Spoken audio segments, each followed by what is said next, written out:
fuzzy. Well, yeah. This is the secondary one. Yeah. See, they didn't send me a long enough cord with this one. I got to give you another cord.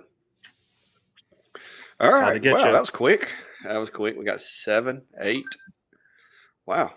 Well, maybe we're gonna have some company tonight.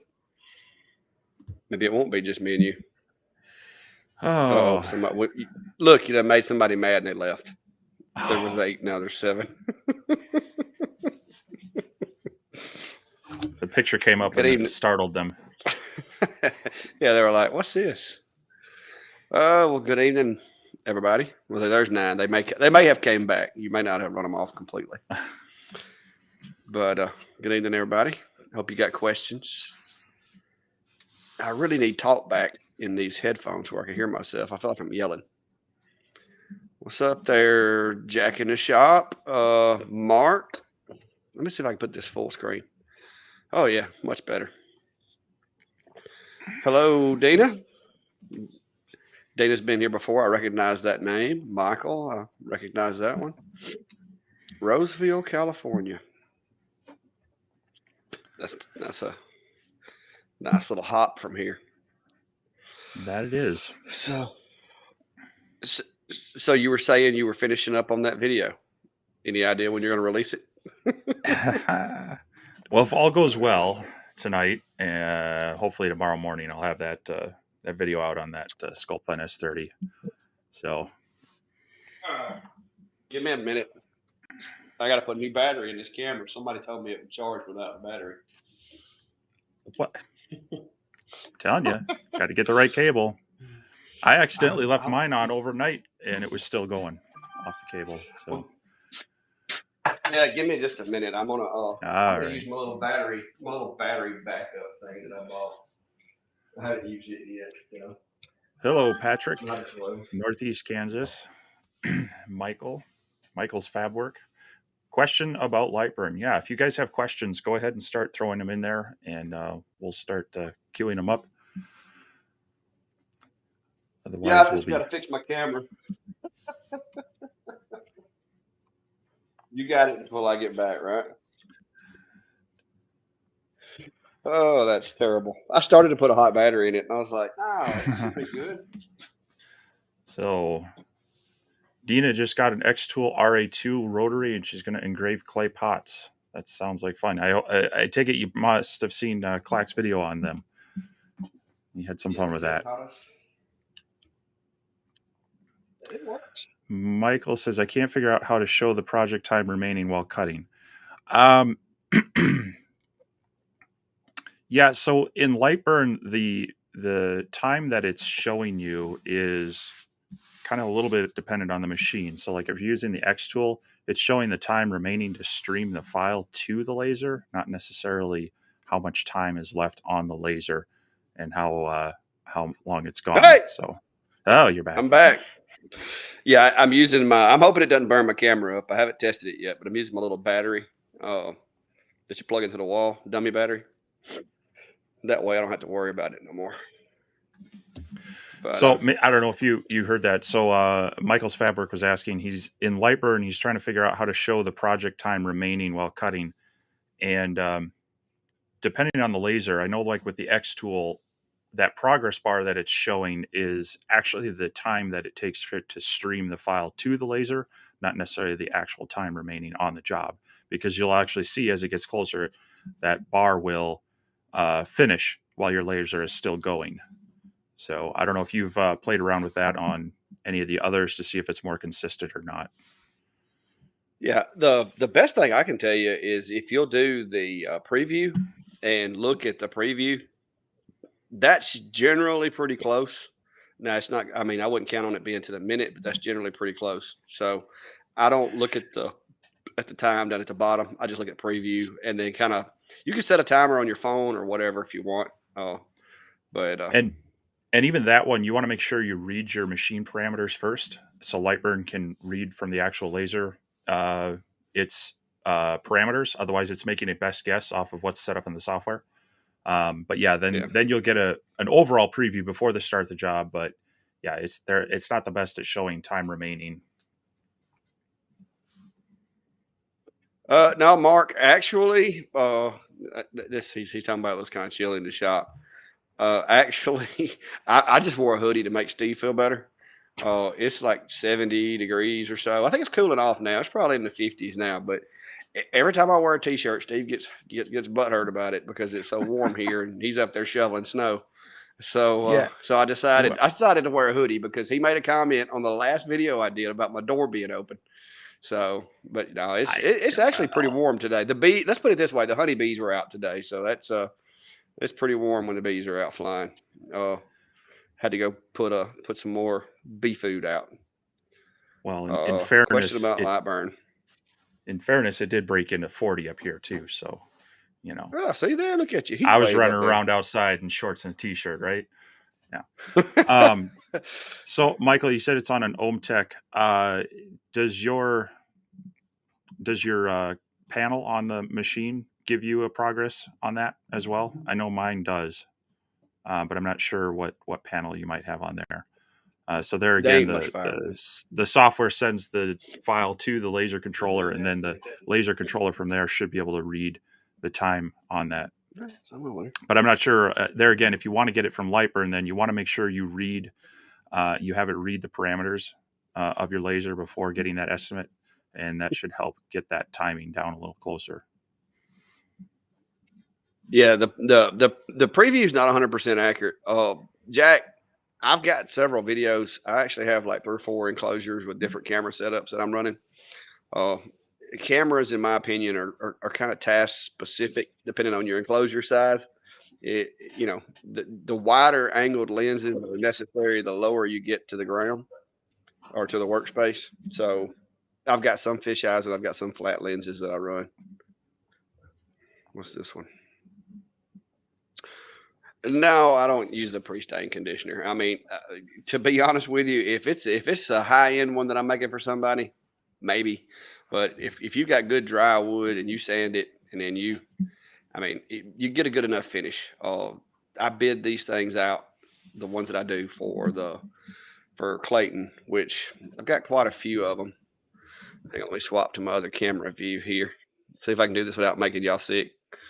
As you can see, I've got what's that, 5 of them in there now that we built a couple more today, and so those are done basically. They asked me what I could do for X amount of price, and so I don't go all out on those. They get what they get, and that's about it. But if somebody wanted one and they wanted it, really slick as glass and ultra high gloss, then I can do a little more. But on these particular ones, I don't. I think this is this guy talking about the time still. Yeah, we'll show a lapse time, I think. Yeah, the controller will. Lightburn shows their progress bar, and it's not the best way to get it as close as possible is you want to go in you want to go into your edit device settings and additional settings tab, and you want to read from controller. That should tell Lightburn to actually read the machine it's connected to get its parameters, and then that progress bar should be as accurate as it can be.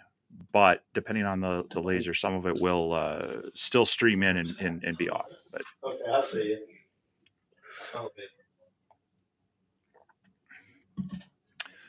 X-Tool 40 watt. We were just talking about that. Maybe. X-Tool did reach out to me about one, and I'm waiting to hear back for sure if they're going to be sending me one. As far as would I purchase it, I don't know. It would kind of depend on how, what you're looking to do. I don't think you're going to get a lot of extra depth of cut out of the 40 watt because you're still dealing with the same diode lasers. They're combined together, but their focal distance is the same. So you got to remember that your laser focus is kind of like an hourglass. So it comes in, it gets tight, and then it goes back out. that distance is still going to be the same on the 40 watt as it is the 10 watt. You're just going to have a wider beam.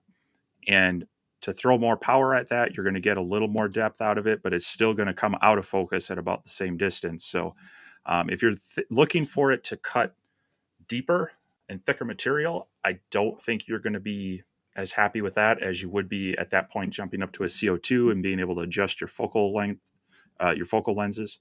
But if you're looking to take your current setup and speed up engraving, speed up cuts, this should gain you. It's not going to necessarily double it from a 20 to a 40, but you're probably going to see a good 75% increase or so, give or take, on the material and everything else. The other concern is it's just a module. It's going into the same machine. And also you have to have the pro version. So if you've got the original version, it's not going to work for you. But typically as these heads are getting more and more lasers in them, they're getting larger. You're going to be cutting down your size by, probably another quarter, half inch or so. So you're reducing your cut area as well. So I think the price point is going to make a lot of people really think about whether that's something they are looking for or not. My mind is if you're wanting to double your speed and capacity, buy another machine. It gives you redundancy. You can run two at the same time, and you'll be able to crank out things just as fast as if you had a faster head. Yeah, I'm not going to be jumping on the, buying one anytime soon. One reason is because I would rather just put a little bit more money with it and go ahead and grab me another 20 watt D1 Pro. Because just like what you said, Steve, the depth of cut, because of the focal limitations, I don't see the depth of cut being any deeper, like being able to cut 3/4 inch wood or whatever with with any efficiency anyway. But now it would speed up if you had a 5 watt. If I had a 5 watt D1 Pro, that might be something I'd get in. Go ahead and move into. But guys, my 20. I was in here tonight. I'm working on an order tonight and cutting out some little cedar Alabamas for a lady. And I mean, this is like 10 millimeter cedar, and I'm knocking it out in 3 passes with my 20 watt. Anything much thicker than this, I'm gonna be breaking out a saw anyway. I actually set this for 4 passes because I thought it would take 4, but I ran full air off my shop air, and it only took 3 passes, and I knocked this stuff in half. So I don't really see me jumping onto the 40 watt. Now I may get another 20, and I've actually got a company that's supposed to be sending me a 22 watt machine that is upgradable to 33 watts. And we'll see what that looks like when it gets here. But I'm kind of like Steve. I don't see me jumping at it right now, unless they send me. I mean, if they send me one, I'm not going to tell them no. But I'm not going to take my 20 watt out of service to put a 40 watt module on there necessarily. Not for any length of time anyway. Maybe for some testing. But here's a question that she's saying yellow. Is it yellow? Yeah, yellow acrylic. Yeah, I think yellow is one of those colors that doesn't do well. Yeah. No, yellow cuts. I think yellow cuts okay. I've got to where I don't cut acrylic on diodes anymore. I use the CO2 just because I don't have to worry about what color it is. All right, the LM3. Don't you have a? You've got an LM3 too, don't you, Steve? Mm-hmm. I'll let you go first on that one because yours is stock. It's a really nice machine. The things that I've noticed with it is very picky about its USB connection. So making sure you have the right cable. Plus, they use a A to A. They don't use a typical barrel printer, old printer cable type USB connection or the new USB C style. So it's a little less common of a cable to have. So that's been my biggest complaint about it is that it took a couple of I think they fixed some of that with earlier firmware updates. I got mine early on. As a matter of fact, it was delayed because they wanted to make some changes right away. But it's a very fast machine. It's a very accurate machine. the head is small. My other complaint about it, in the stock setup, it sits so low. There's not a lot of elevation. They do sell add-on fold-out legs. Of course, if you got a 3D printer, people have been printing them out as well. But I haven't used it a lot recently, just because I've been working with some of the other lasers. But I've been really happy with it anytime I do pull it out and use it. Well, I like mine. The one that I've got is, of course, y'all know I have actually upgraded it with the ComGrow 20-watt head, and so it's actually a little faster at engraving and cutting than the D1 Pro is. Now, with the standard LM3 10-watt module on it, it done a really good job, and it cut as good as any 10-watt that I've ever ran. Engraving, it engraves great, like really high speed. So I like it. It's like Steve said, though, you're not going to do a 24-inch cutting board on it, because the the way the machine is designed, it just doesn't have enough lift to it. You'd have to add legs or something to be able to get it up high enough to get that under there. But it's a good machine. I don't have the connectivity issues with mine that some people have, and I have run it on Wi-Fi, but I had a couple of issues when I was running on Wi-Fi, so I kind of opted back for the USB just out of precaution. Yeah, I think the firmware updates really helped that out a lot. But early on, I know there were a number of them. There you go. What's your opinion on this one? We'll argue this one out. On this one, I would say higher speed, more passes. The slower you go, the more likely you are going to run into problems with staining and burning. Whereas higher speed, more passes, it's not letting that laser sit in one spot too long. It allows the debris to get moved out faster. So I would always opt for speeding up, adding some passes to add to your end product being more ready to go right off the bat. Yeah, I agree with you on that. And one more reason is it's harder to start a fire at higher speeds than it is going slower. So if you get to where you're trying to do it in one pass and you slow down below, I don't like going below 6 millimeters per second. If you slow down much more than that, the risk of a fire goes way up. So in my opinion, like for my 4.5 millimeter and 4.9 millimeter material, I've run 6 millimeters per second. Typically, it cuts it in one pass with full air, and I'm done. Don't forget, Lightburn actually has a cut test as well as an engrave test in the laser tools that you can use to decide on different materials if you want to try to figure out what gives you the cleanest cut and what gives you the quickest cut and the most consistent cut. You can use that little cut test, and it's pretty handy. Just make sure you stay with your machine when you're running it. If you run it too low, because it will start a fire. Well, and in the same vein, it's going to help your lens stay cleaner. If you're not sitting in one spot, it's less likely to be sitting there letting that smoke accumulate and get back onto that lens. So, yeah. Why would a camera keep going off in Lightburn? I have no idea. I've never had that problem. Sounds like to me it could be something with the driver, maybe, just from a computer standpoint. I don't know that this necessarily anything to do with Lightburn. What do you think, Steve? Yeah, I would say it's probably more something with the USB connection, whether there's a loose connection or you just recently did a video on it, making sure that you don't lose connectivity mid-job. Especially if you're running a laptop, a lot of them have power settings by default that are all on power save. And so they'll like to put not only the screen to sleep, but certain USB devices, they'll put those connections to sleep as well. And so those are things you want to go in and check and turn off within Windows if you're running Windows. If it's on a Mac, I'm not sure, because I haven't run into that issue as often as I do with Windows. But yeah, maybe a little more information on that one. Yeah. Let's see. Vacuum table. So I'm guessing that's.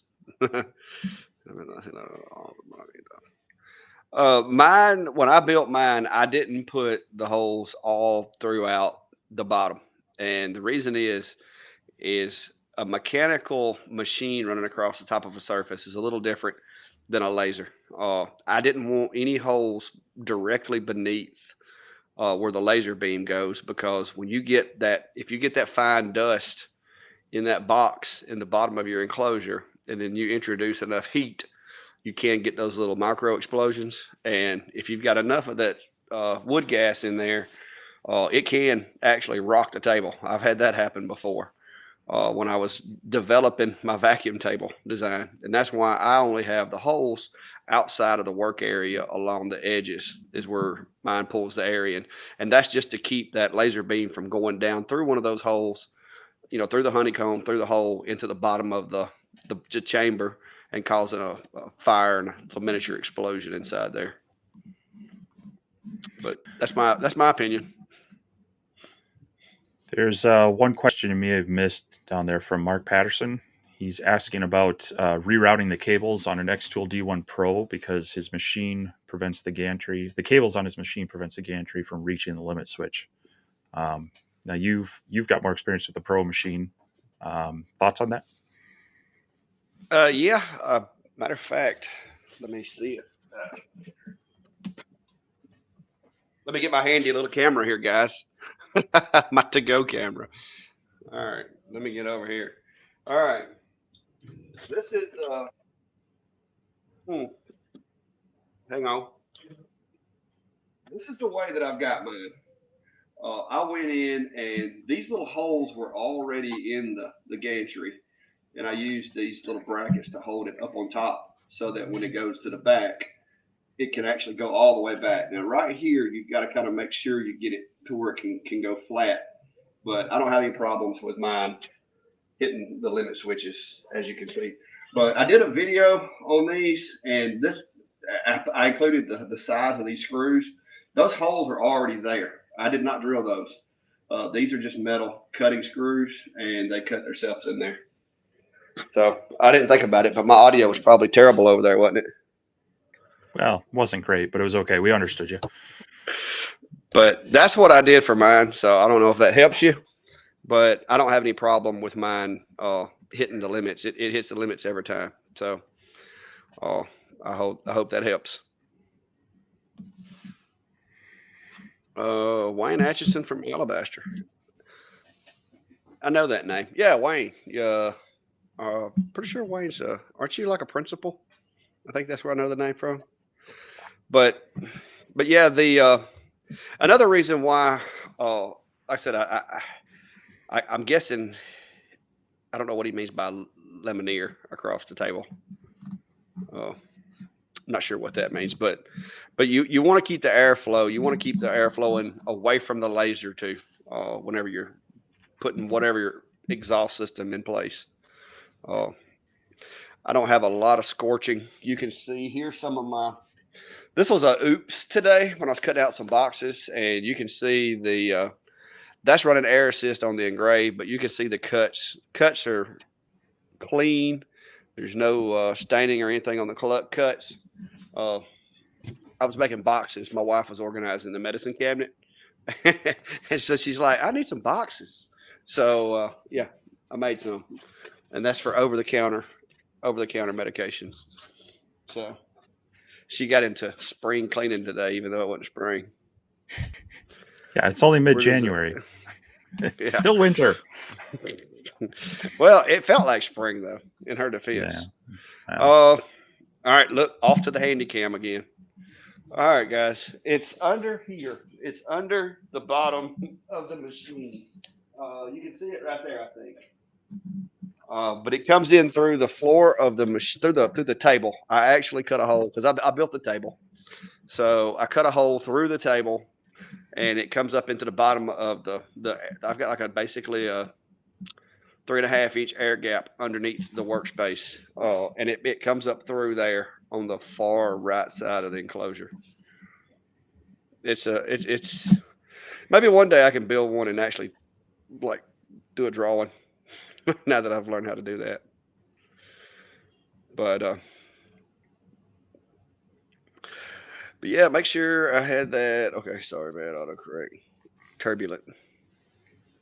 Across the table, pulling down on the sides.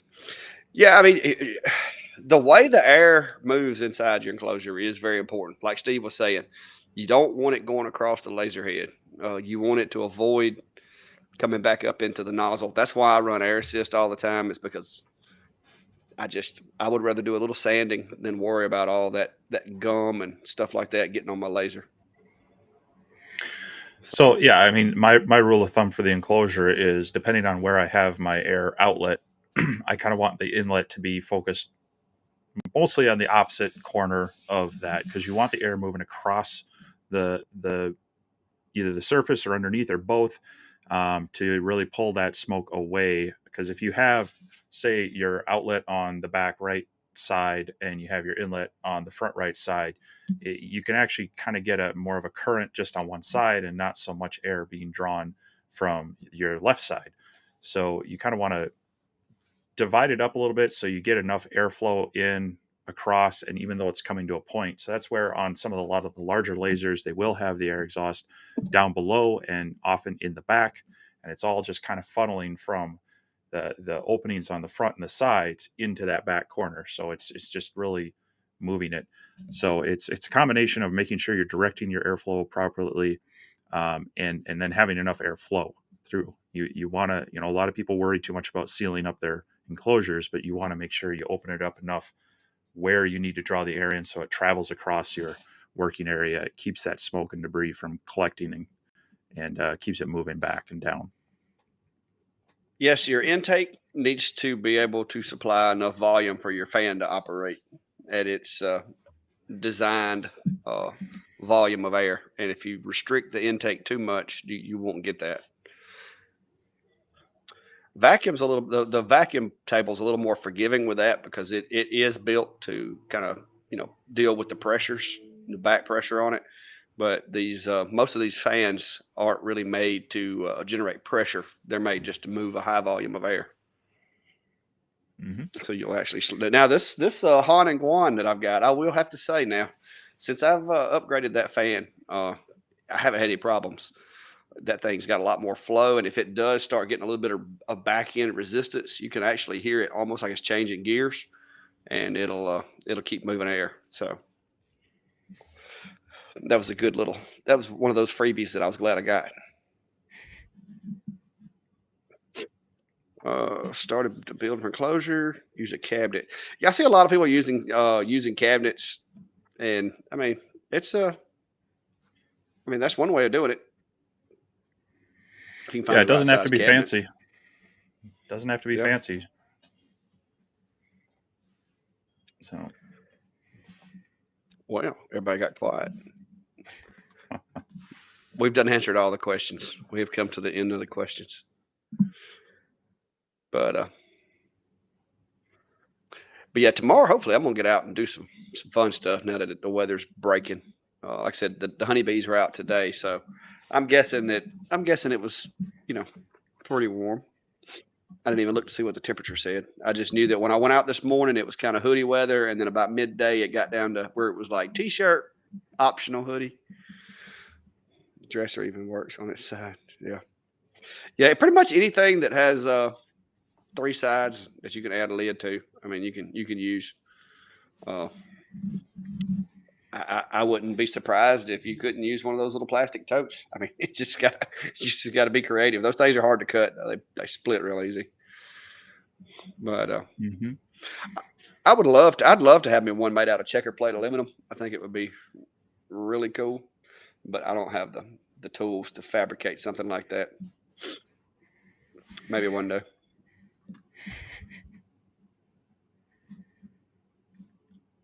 Air connection on the bottom. Make sure I can read this. It comes into your closer before it is. Oh, I've got that thing's got it's made out of board and batten, more or less, and it is not sealed. I do have one large hole right there where the wires go into it. But as you can see, it's got little tiny cracks all around it. The door does not have a seal around it. And there's an overlap right there on that piece. And there's about 1/4 of an inch across that door when you close the door that allows air to get inside the enclosure. But besides that, it's not completely sealed. It's made out of little small boards, so each one of those joints allows a certain amount of air to get through. But it's not sealed at all. If you don't believe me, turn the lights out and turn the laser on, and it'll tell on itself because you can see like little flashes of light coming out everywhere. What box generator software do you use? Boxes.py is my go-to for just random stuff. Yeah, I put the link in both chats there. I use that a lot as well. They have a lot of different options for the style of box that you want, and whether you need inside, outside dimensions. Is it wall mounted? Does it have shelves? Different things like that. So it's a pretty powerful thing there. You can even add in your kerf to generate it. I think it'll even create a Lightburn file or DXF or SVG or any number of things. So yeah, for my glue-free boxes, I usually set the material, and then I set it to where it comes like default at 0.1. I'll change it to 0.15, and that makes them to where you have to have a rubber hammer to kind of beat them together. But once you do, you don't have to have any glue or anything. That's what I made. I make a lot of those little boxes out of that.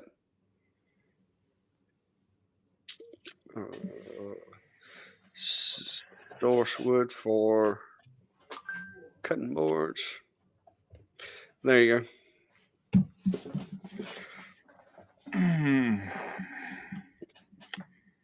Where to source blanks for cutting boards? I don't know. I make my own, but I have picked up a few. Where did I buy some? Well, it depends. If you're just looking for a kind of straightforward one, you can find some in most craft stores or online. But I've even found some state-shaped ones, I think, on Amazon. So if you wanted to do something more local, I know years ago, I don't think I have it handy, but my mom asked for me to make a couple of engraved state of Minnesota ones with a few of the places highlighted that her and my aunt would tend to vacation to. So, and I believe we found those online at Amazon. But stores like Michael's, Hobby Lobby, and such should have some. The thing to be careful on is that if you one of the popular ones for those they're made from bamboo, and that tends to be very irregular, and you'll get a lot of different gradients of your engraving on there, and it'll stand out really. If you have like a really wide engraving that spans those two different planks of wood that are glued together, that'll really show up really high in bamboo. So, you want to be careful what type of wood you get with that. Yeah, somebody was let's see who it is. Ron Dufree. Ron, I've got a video I think on that, but if you hover over the frame button, it'll tell you that the speed is derived from up top where your move speed, and that is also your home speed is pulled from there as well. If you'll just kind of go into Lightburn and hover over the home button, it should tell you where it's pulled from. But yes, on the move tab in Lightburn, that speed there is the frame speed as well as the homing speed. So you can change that. I if you're just doing small stuff, I'd run around 50, 75, just to make sure you don't bounce off your homing switches. But yes, Joseph, I use just regular rubbing alcohol. There's some arguments. People argue about what to use. Acetone. I've heard acetone. I've heard this. I've heard that. I use regular rubbing alcohol, and I've had my X Tool D1 for over a year now, and I'm working with the same lens. And I've had my D1 Pro since their launch, and I've still got the same lens in it. So, And it works. You don't have that protective cover lens that and the brass thing either. Yours is just a straight. You're taking on like my standard. Yeah. On my standard, yeah. Now my pros So- got the outside lens. Okay. Yeah, I use, and I always try to make sure I find the purest as I can. It's 99% isopropyl alcohol, and then also find lint-free. Like if you can use microfiber lint, like the glasses cleaning fabric, and you can actually get lint-free cotton swabs as well, just to ensure that you're not leaving anything on that lens when you clean it. So I've used that on on the diodes. I've used it on my CO2 mirrors and lenses as well, and haven't had any problems with that. Yeah, I just use regular Q-tips.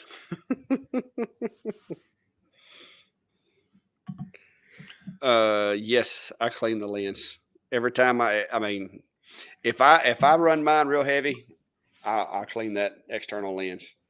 Um, and you can kind of tell when you're engraving because you'll start seeing the dot, and then you'll start seeing like a little bit of like a flashlight around the dot. You'll start seeing a little refraction, and that usually means it's dirty. It needs cleaning. But I clean mine every time that I clean my machine. I clean that lens. Came with the lens. Yeah, I don't know what's up with those thicker legs they putting on these. I think they're doing it to mess with me because man, people message me constantly on Etsy because they keep moving the legs. They spread the legs apart, pull them together, make them bigger, make them smaller. I wish they just stick with the program. Lens behind the cover. I'm not sure what lens you're talking about.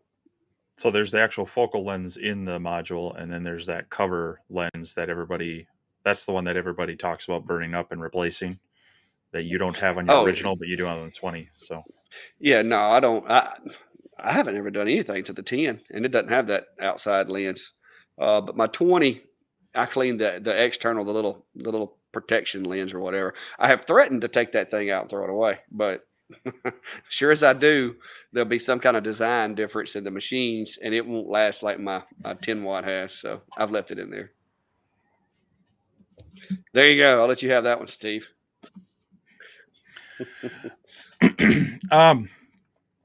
So this depends. If you spend the time to get your camera dialed in, it will give you a fairly accurate representation of how you can take a snapshot of what's on your board. So you put your material in there, and then it'll put an overlay into your workspace in Lightburn, and then you can lay your artwork, your engraving and such on there, and you'll be able to see kind of how it looks on there. And if it's calibrated well, it's going to be pretty close. So if you have an odd shaped object and you want to see where it fits best and want to try to make sure it lands there, that's going to do it well.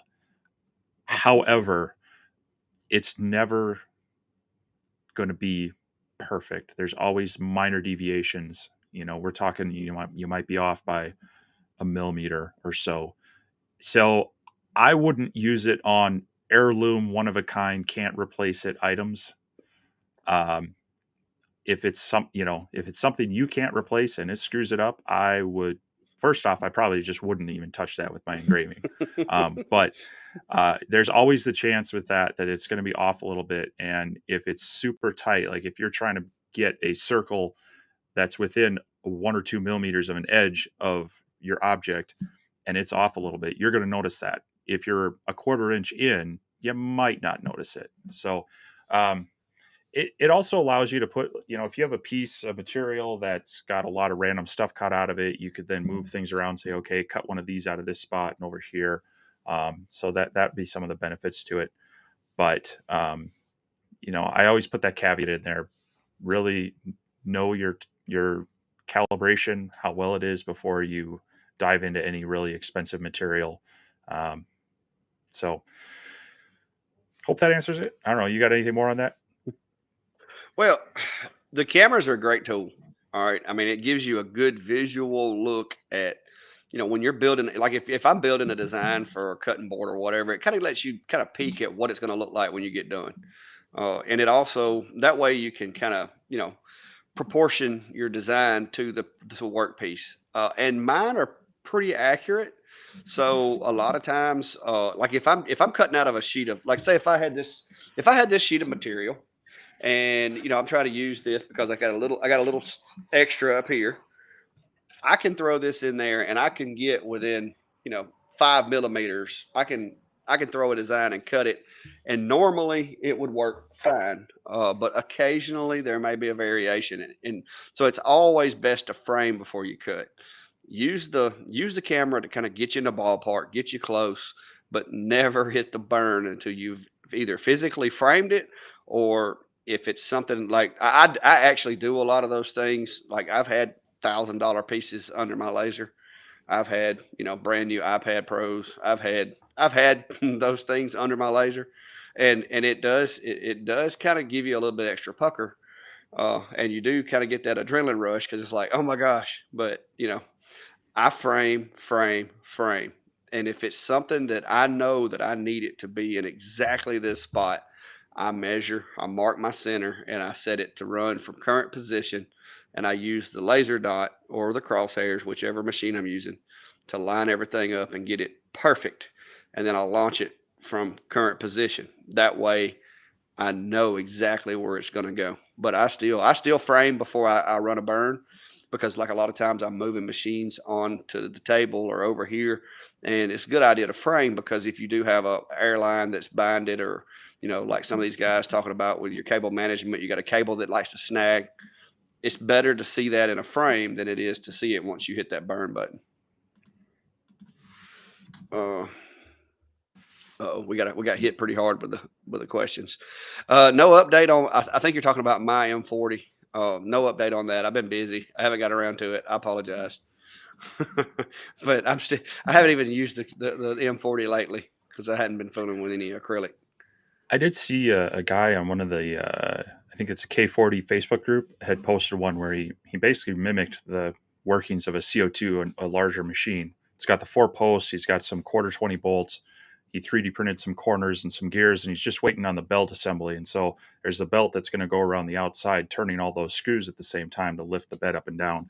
So I'm kind of curious to see how that goes for that guy, because of the 3D printer and some store-bought bolts and a couple of belts you buy online. That looks pretty cool.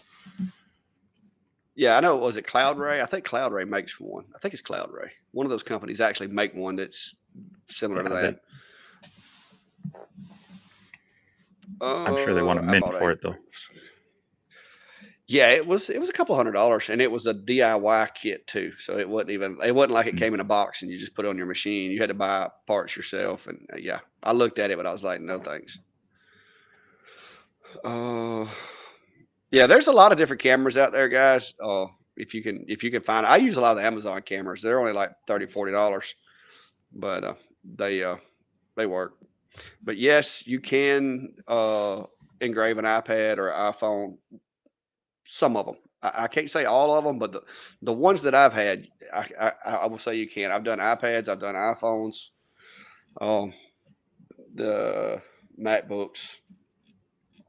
But yes, you can. But there's a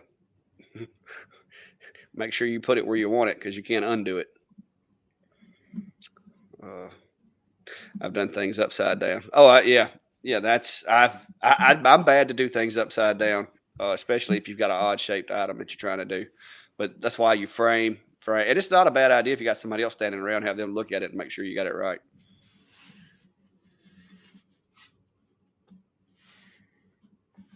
Yeah, well, see, Jack, I usually use my square and jig, and I just make my own little. If it's a one-off, like if somebody brings me like this phone, I use a square and jig, and I build me a little square out of a tool line, frame the device with that tool line, and then I use that tool line to center the graphic on the phone where I want it, and then say your prayers and hit the start button. Light object, that was the one. I think that was the one I was thinking about. Control Z function to the future revision. Okay.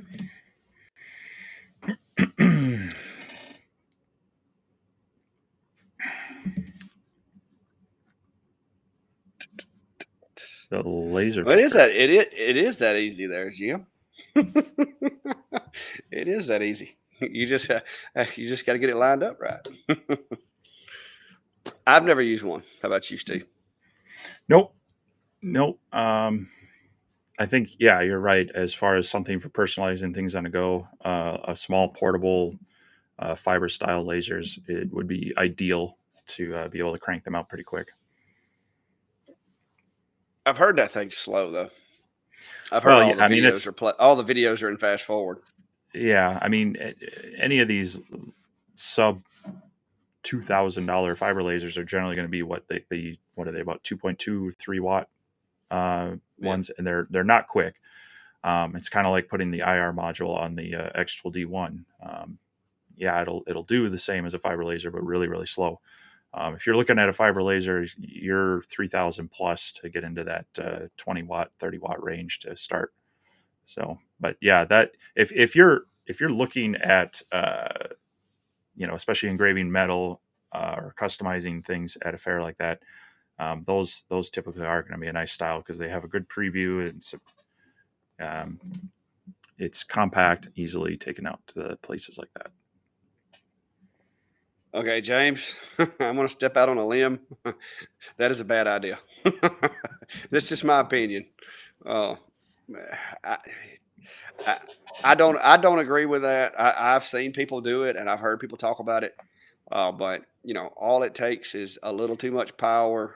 And I mean, and if you get it right with the masking tape, then you got to pull it out, take the masking tape off, put it back in there, and you've got to do it again.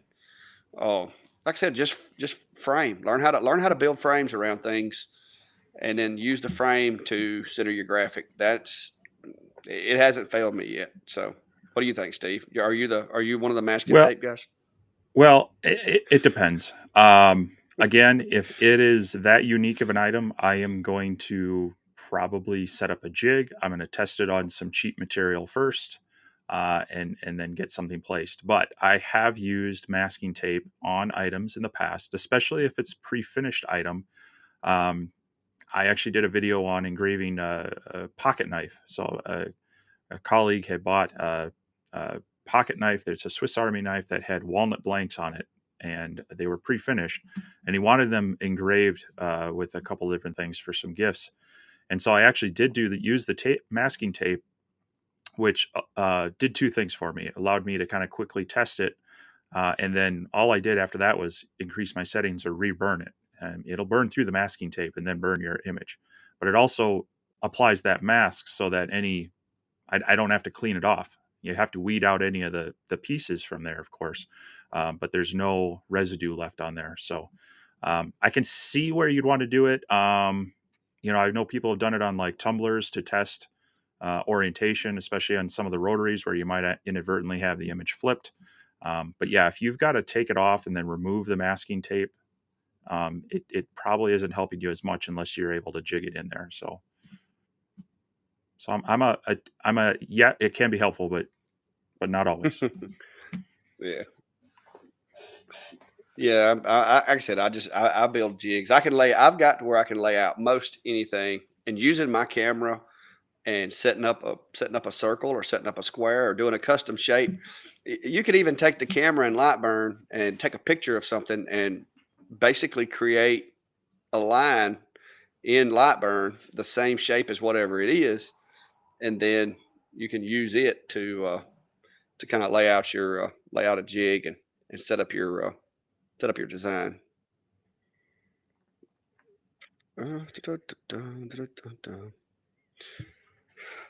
Shortens your light shield. Way too close to hardware. Oh no, I didn't use a belt sander. I used my bandsaw. Had a really fine tooth blade on my bandsaw, and I set the fence on the bandsaw so that I could just run it through, and went really slow and was careful not to go too aggressive because you got to have a fine enough tooth to cut through that acrylic. But I cut mine on the bandsaw. I just set the fence up to hold it, a quarter of an inch cut off, and it just kind of slid it through the fence. But if you don't have a bandsaw, you could probably sand it, or you could. I mean, I'm sure there's other ways, but a bandsaw is what I used. If you don't have a bandsaw, you could probably, if you've got like a cutoff tool, like a Dremel and a spinning disc, the cutoff thing, you could use that to go through it. Like here, this is a Milwaukee cutoff tool. It's got the rotary disc. You might want to put just some masking tape around it, draw your line, and then just work your way around it that way. But a fine tooth bandsaw would be great, or put it in Enclosure and just remove the shield. Yeah. I shortened mine in the beginning, but now I don't even have one on my X-Tool. It's in an enclosure, so the 40 watt comes with a magnet holder for it. Huh. Yeah, like I said, I'm not really looking forward to the 40 myself. I mean, I wouldn't mind trying one out, but that's a lot of money. Like I said, I'm just not seeing it. In order for me to justify that kind of money, I'm going to have to find a need for it. I'm going to have to find something that I can sell that I've got to have it to be able to do. And I don't see that happening because my 220 watts right now, I crank out those boxes for my wife today. And I mean, I had just one after the other. By the time I got one put together, I had another one done and then just back and forth. So, uh, I don't know. We'll see. The 40 watt, it would be cool to play with. I'll say that, but I just don't know if I'm ready to bite the bullet and buy one yet.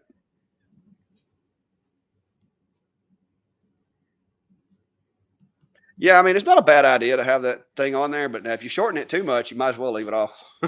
I will say that because the shorter it gets, the less likely the light is to come up high. But yeah, I've just got to where, and what started it was some of the other machines that I took the cover off of because they kept hitting a lot of like the atom stack that I had, that little small atom stack. the you had like 3 millimeters between the lens and the workspace and the material, and that just didn't work. And that's why, like with the Z1, I actually made my own focusing tool so that I could take the cover off of it because it never fails. You'll have that one piece of plywood that wants to bow just enough to where it's going to hit, and then it's going to just mess up everything. And then also you have the potential that it could start a fire if it gets, if it binds up the head.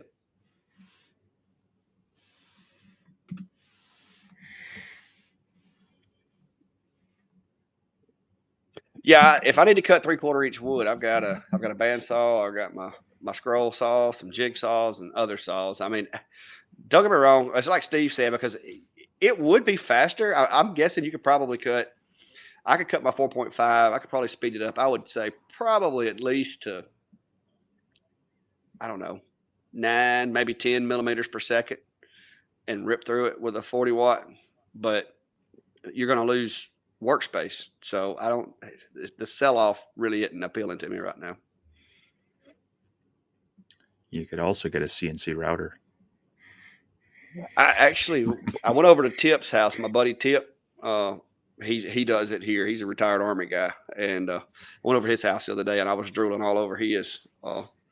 So if I had room, I would get one. I don't have room right now. So, and like I said, until I find a way that I can make money with it, that I don't need it. And right now, I've got enough tools that I can't keep the work caught up that I got. So, if I buy more tools, I don't have time to work them right now because it's every day I come home trying to catch up on things. Yeah, the gantry change and a control board. Wow, won't they just make a whole new machine? Just throw a piece of couple of extrusions and be done with it. Well, so it requires the Pro setup. So it should just be the gantry rail and the module. I don't think you have to swap out the actual board in the for the 40 watt, but I guess we'll see when they actually get shipped out. So, but yeah, for me, cutting thicker material, I do have the luxury. I do have my CNC router. So honestly, if it depends, but if it's 3/8 inch or thicker, I'm usually going to that instead of the laser. Just it's faster and it's cleaner. So Jim says we do need to swap the board. Okay, well, yeah, it's a lot of work for that, and then you can't necessarily, like you said, you can't necessarily swap back as easily to the other one. So yeah, I'm not tearing my 20 watt D1 apart to try to come up with a 40 watt. That ain't happening. Now, if somebody's got an old 5 watt Pro that they set fire to and it burnt the laser head up or something, I could see where that would be something you would want to do. But yeah, I'm not killing my 20 watt for it.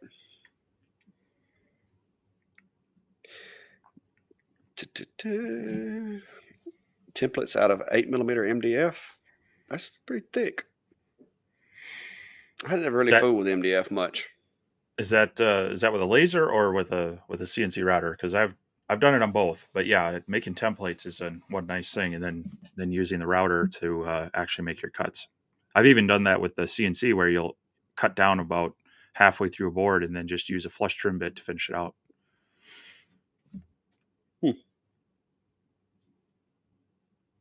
Yeah, I'm just now getting into y'all talking about the CNCs. I'm actually wanting to get more into the 3D printing, and that's why I've been trying to learn how to 3D model and make things in on 3D printers, because there's a lot of little tools and little tweaks and stuff that I see with some of these lasers that if I had a 3D printer, I could make adapters and I could make, you know, different things that wouldn't take very long. And so that's why I'm trying to learn how to design in 3D, and and I'm negotiating a 3D printer now. So hopefully I'll be getting one before long, and I can try my hand at it and see how terrible I'm going to be. Steve says it's kind of tough, so I'm hoping I can figure it out. Well, I mean it's not tough, but you gotta be willing to learn your machine and tinker with it, tune it up, and then once you get it running well, then it's great. But By tune it up, tweak it, you mean make it clactical? Is that what well, you make it clactical? well, that's what a lot of people do. I mean, they get their 3D printer and then they print upgrades and mods for it and such. But no, it's just getting it tuned, getting the bed leveled, getting everything work. It's similar to the lasers, but a little more finicky, because if you don't get that first layer laying down just right, the whole thing is messed up. And so for some people Yeah. that can get very frustrating. And it's also, you got your variables of your bed heat, you got your extruder heat, you got your extruder. There's a lot of different settings, much like learning a CNC router. There's multiple settings to worry about. So Well, let me look. I forgot what this thing is called. I've got one that I'm entertaining, and they claim they may be going to send me one. Let me find it here. Uh, Longer LK4X FDM. Longer. I've watched a lot of reviews, and everybody says that it's a good one for beginners, and it's almost like idiot proof. And so I was going to check and see, because I need that. I need one that's very easy to use. yeah, a lot as a lot of guys are saying, the Ender threes. I've run many Ender printers, and yeah, they're well known. They're really good value. There's a lot of options out for them and such, and you can usually snag use deals pretty well, because families will buy them and say, oh, here, this looks like a great thing, and then it runs one or two prints great. It sits for 3 months and then it doesn't print well, and then they just kind of toss it out because they don't want to mess with it. Yeah. They want it to be plug and play, but. So yeah, they're a lot of fun, but you gotta learn how to tweak and tune them to get them set up right and then keep them running. Yeah, well, the one that they showed me, they claim that they may send me, has a direct drive extruder. It's all and it's got self leveling bed. It has belt tensioners already built on it, so there's a lot of the upgrades. It has the uh, filament, like, I guess basically if you run out of filament, it stops the machine. It's got a sensor built on the roll. So from what I've read, those are actually a lot of the upgrades that people usually do that this machine comes with already on it. So hopefully I can get one that I won't have to do a whole lot with, but we'll see. Yeah, well, and like Mark mentioned there, it's getting the balance of figuring out your temperatures and your speed for extruding for each of your materials, and even sometimes the color of the material will have a difference. It can be PLA in white and PLA in black, and you got to adjust your settings for them a bit too. So Yeah, like I said, right now I'm very busy already, but I figured that would be a good thing. So like in those really, really hot days or really, really cold days, I could actually do that inside the house and not have to, and that would be something that I could do indoors. When it hits 110 here in the shack and I don't feel like sweating, I can stay in the house in the air conditioning and do some 3D printing. But we'll see. Hopefully I'll have some air conditioning by the time summer gets here. I think we missed one from Michael Browning. He asked, or Mark Patterson, he asked, someone asked about whether we advertise on Facebook Marketplace or Michael Browning asked, do you guys advertise on Facebook Marketplace, or does most of your business come from events and word of mouth? Okay, I must have missed it. Well, go ahead and start. I'm trying to find it. Oh, there it is. Yeah. Yes, I use Facebook Marketplace from time to time, and it is very hit or miss.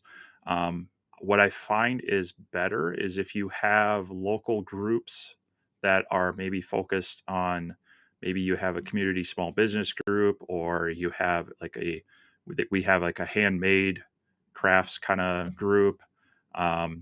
Those seem to get more traction than just general Facebook Marketplace. Or even I had a we've got a Facebook neighborhood group, and when I was cutting out some of these Christmas lanterns on my CNC router, I had sold some at some events. I had sold them through Marketplace, and I was kind of like, all right, I'm done with this. I'm not going to cut any more. These are the ones I have left. Here's my address. Come pick them up and bring cash.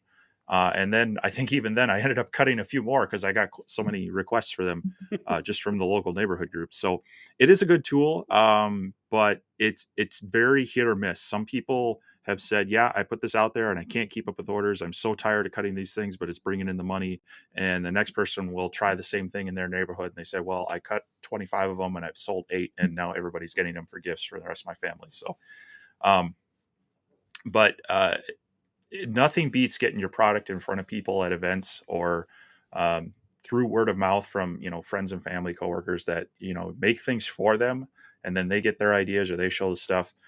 Getting the product in front of the people. But when you go to events, your product will sell, but you got to pull the people in. So you kind of have to sell yourself as well as then your product. Once they you start up that conversation and get them interested in looking at things, then it's a lot easier for them to start looking at what you're doing and buying product off you. How about you? Yeah, kind of the same. I'm kind of the same way. I started my Facebook. I've got a Facebook page, as many of you know. And if you hadn't already, go hit that, hit the follow. But I started my Facebook page, and it was just a local, right here in this area. A few of my friends would share it out, and I would go to businesses, and like a way to meet business owners in your area is go to where they go. Okay, go to your chamber of commerce meetings. Go to your, like, we have a merchants association meeting where it's basically all the merchants in the downtown area and a lot of the ones from outside in our county, and just let those guys know what you can do. And one of the best things that I like to do, and I guess I kind of pulled this from watching other people over the years, is I do a lot of giving away. I make a lot of things and give it to people. If you know a catering company, make a cutting board and engrave it with their logo or something and give it to them. If you know somebody owns a restaurant or a bar, go get you some cork coasters and engrave something cool on those cork coasters, and just go in there and say, hey, look, this is kind of, if you ever have a need. Real estate agents, realtors, home builders, and I love them.